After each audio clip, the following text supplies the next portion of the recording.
Hi, Rigsters here, back with another episode of Need for Speed Most Wanted. On the previous one, we finally got a new car, which is the Toyota Supra, the last of the real Toyota Supra series in most car enthusiasts' eyes, also made popular by the Fast and the Furious. There's other movies and shows that made this car popular, but in America at least, that's where this car really came to be, was thanks to that movie.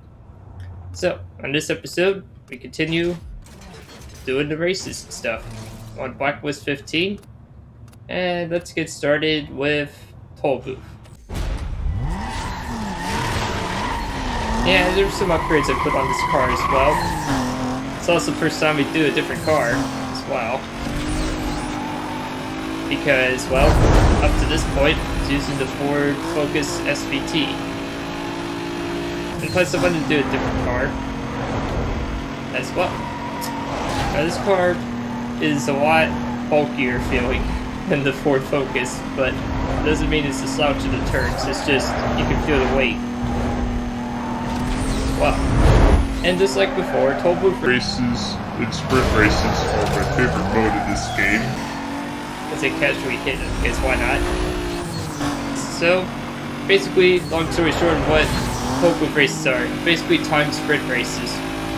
It's one of my favorite modes in Most Wanted. You may be wondering, well, why does this car sound different? Because I'm using the Most Wanted Redux mod.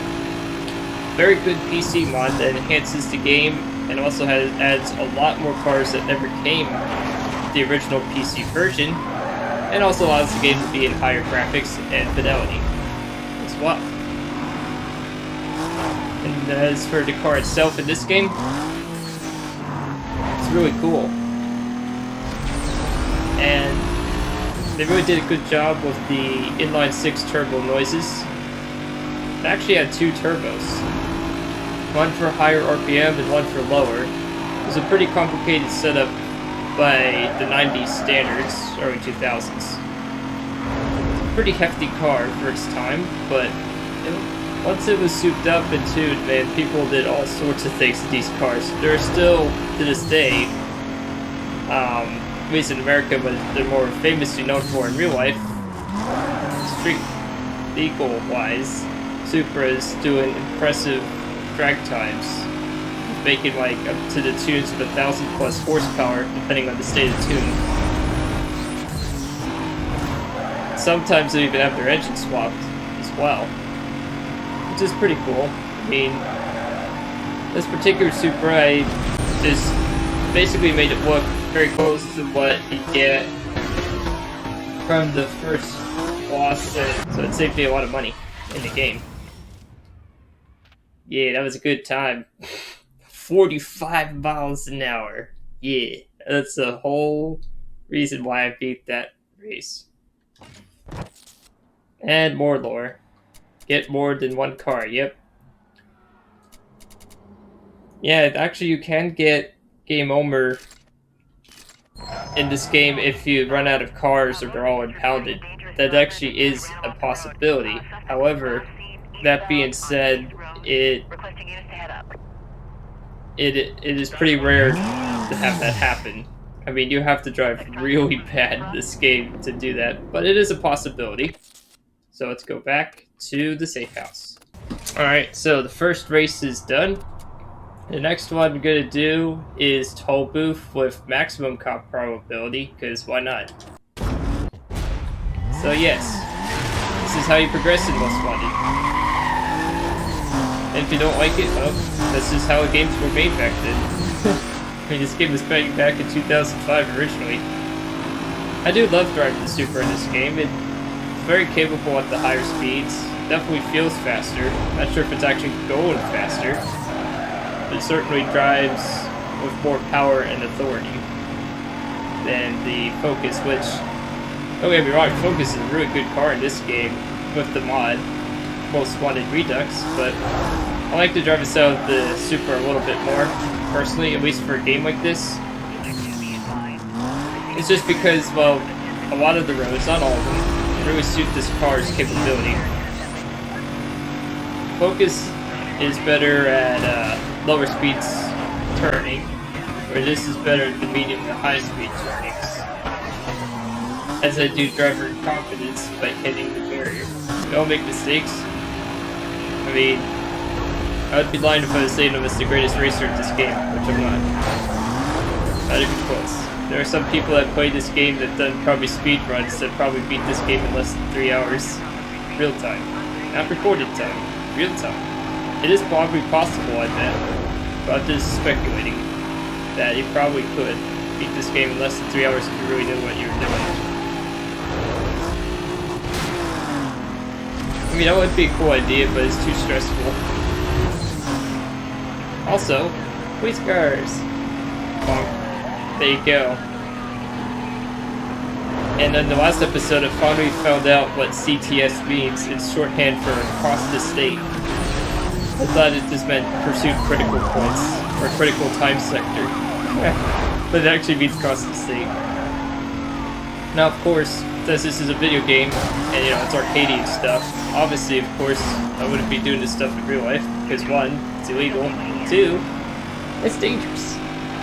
Your car, half the stuff I'm doing in this car in the game, it would be an utter wreck by the time you get to this bridge, the amount of hard driving you're doing here. Let alone just honking the pickup truck out of the way. Oh look, it's my favorite station wagon. Now,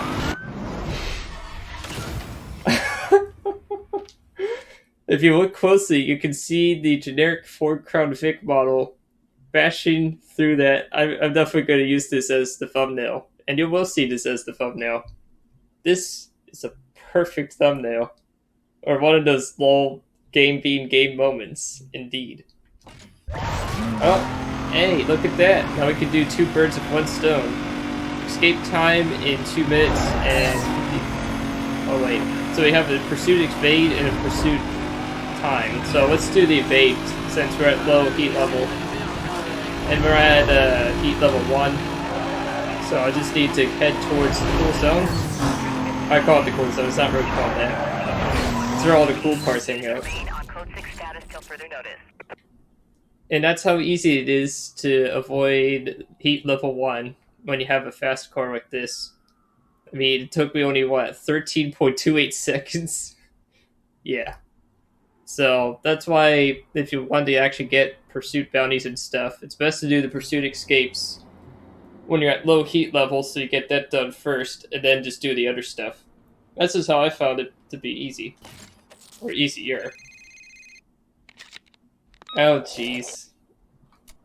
Mia's making some cash.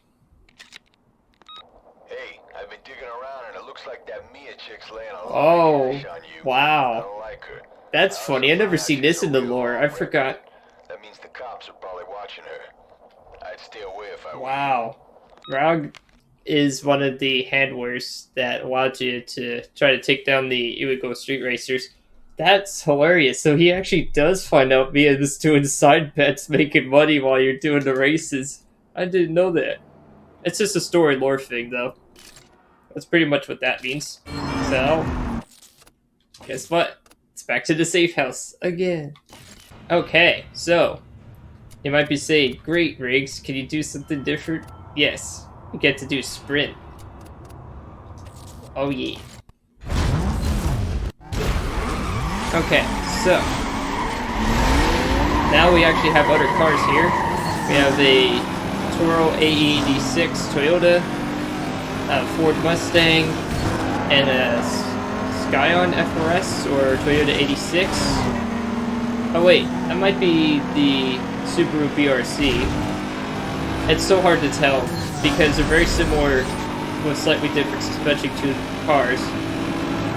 So, long story short, those are basically cheap, low-cost sports cars, one of the last few that people can realistically afford. I say that in parentheses because, you know, even a car that's like $30,000 is really not that affordable. But they are one of the more affordable new cars out there. But, you know, that's just how things work. Oh.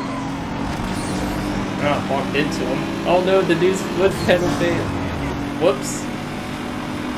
Oh, you know, this is why I like this game. It's very chaotic, but it's fun. mean, yes, I am making this look easy, but that's because the Supra has really good straight line speed. It's a lot of engine power in comparison. So, the straights, great. The turns, oh, yeah, not as good. Also partly because I didn't brake soon enough. I do get that a lot though. I mean, this is a great racing game, so you can kind of take liberties with doing that kind of stuff. Obviously, of course, you wouldn't want to do that in real life either.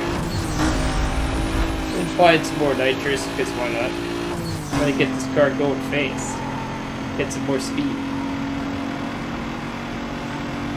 So, yeah, as you upgrade the cars in this game, they get faster, gear changes are better, and the gear ratios change too a little bit. They might get better as you upgrade them.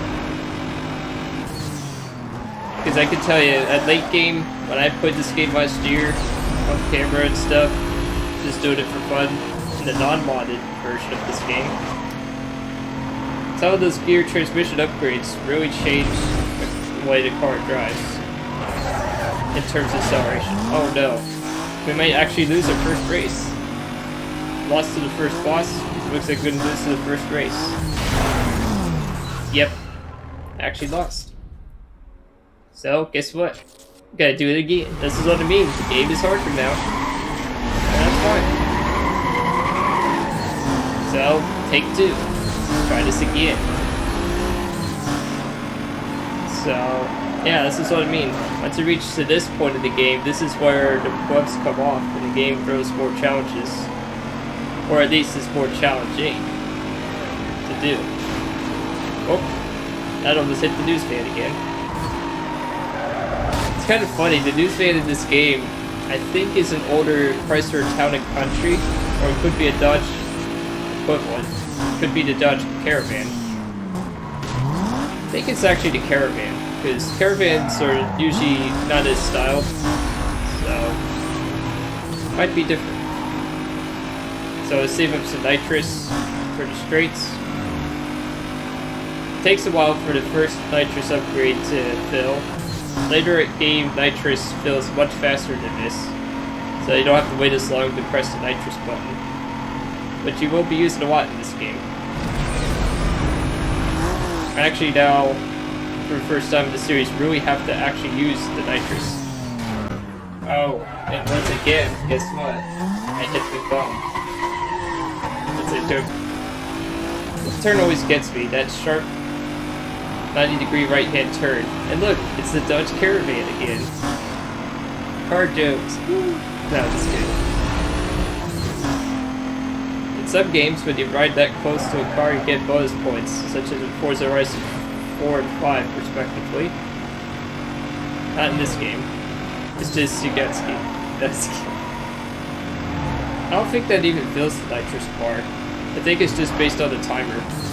And newer NFS titles doing some of those things that actually refill your nitrous bar faster. This is not one of them, as far as I'm aware. And now it's applied more speed. Because why not? Now, that was either a really good turn or really good timing. There we go. 3th grand. So I don't sound like a broken record player. I probably shouldn't say back to the safe house. But hey, back at the safe house. Alright, let's do one last race. And then we'll wrap it up here. Let's do a speed trap.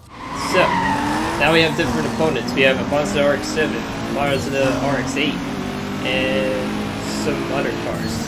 Oh, and this is also the first speed trap event of the Supra. So this should, well, if it weren't for driver confidence, should be a little bit easier to do because, you know, it makes more power. Unless we have an RX-8 that torpedoes into you. That's a Formula 1 reference right there. So, basically, long story short of that reference, is basically, I think it was Rosberg said, like, to the one driver that came in too hard on the turn, he said, oh my goodness, he came in like a torpedo. Yeah, it is pretty funny though. Not that it happened, but the quote is pretty funny.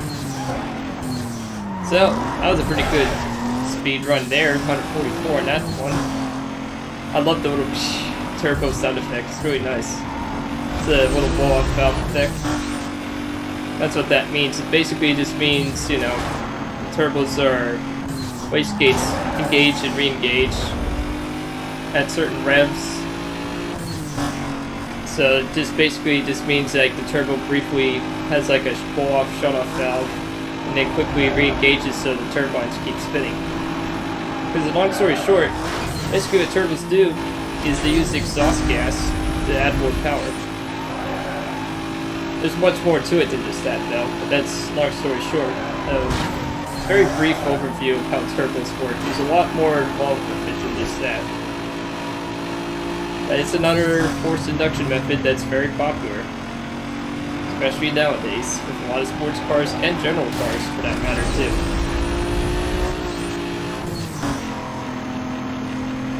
Yeah, 131. Uh-oh. I don't know if I have to actually finish first. Let's see. Okay, well. Turns out myth busted. So, basically the myth is that you have to finish first to win the speed trap challenge. But it turns out if you have the highest average speed, it doesn't matter if the AI car passes you. I think it's just to reduce the chance that they may or may not either rubber band or they more likely just might get time to add their last run. So if you beat them before they get their last camera thing, if you're fast enough, you can reduce their chances of beating your average speed. Alright, well, so we did about 4 races, lost 5 races, lost 1, won 4 out of 5. That's a pretty good success for this particular episode. And we went from about 7,000 cash to 21,850. And let's see what we need for next time. Next time we just need to do the pursuit milestones. And then I can do the next boss. And I'm going to keep driving the Supra. Definitely still a good car in this game. And the mod makes it sound nicer. So if you'd like to support the channel, do run a Ko-Fi page, which is in the description below. Still trying to get that joystick. Man, I don't know. But someday maybe. So, this is Rigsters Journey, signing off.